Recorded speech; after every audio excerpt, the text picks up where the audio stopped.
Izložba Džemal Bijedić 1917. 1977. 2017. rađena je po knjizi Džemal Bijedić politička biografija autora profesora doktora Husnije Kamberovića. Ona prati rad i političko djelovanje Bijedića od studentskih dana preko Drugog svjetskog rata, svih funkcija u institucijama do savezne vlade i tragičnog okončanja njegovog života.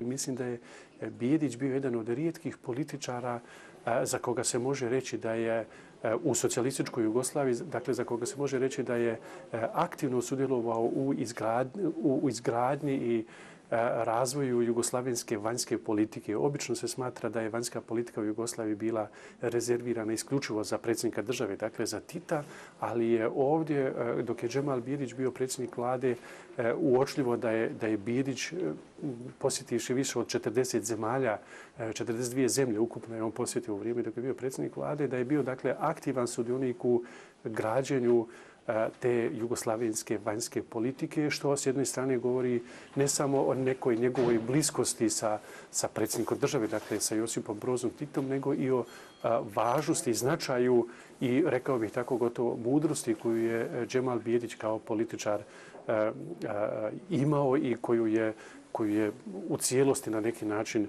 posvećivao Bosni i Jugoslaviji. Ističe kako izložba prati hronologiju koja je zastupljena i u ovom drugom izdanju knjige, koja se samo djelimično razlikuje od prvog.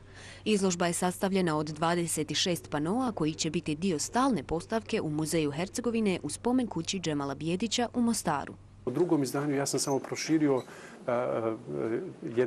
jednom diskusijom u vezi sa Bijedićevom angažiranošću neposredno nakon Drugog svjetskog rata i to kroz jedan dijalog, rekao bih tako, sa nekim knjigama koje se pojavile u međuvremenu, a u kojima se pokušavalo o Džemalu Bijediću spočitavati to da je on bio jedan od ljudi koji je osmislio način torture zatvorenika na Golom otoku. Ja sam u ovom drugom izdanju knjige pokazao da je to bila čista konstrukcija, dakle da Džemal Bijedić nema nikakve veze sa Golim otokom i da je on, kada je Goli otok otvoren, dakle kada je počeo primati prve zatvorenike početkom 1949. godine, već davno bio napustio poziciju u Ministarstvu unutrašnjih poslova gdje je bio od 1945. do 1948.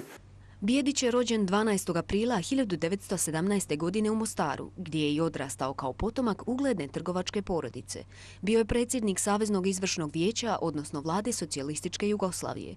Organizator je nove bosanske privredne reforme i infrastrukture, posebno izgradnje moderne putne mreže, regionalnih vodovoda, gradskih kanalizacija i telekomunikacija, te 80. godina djelimično ostvarenog kulturnog projekta 1000 škola. Okolnosti pod kojima je avion u kojem se vozio Bijedić udario u stijenu nikada nisu rasvjetljene do kraja. S obzirom na to da je Bijedić uvijek bio uz Tita i da se spekulisalo da će biti njegov potencijalni nasljednik, ostale su sumnje u slučajnost avionske nesreće.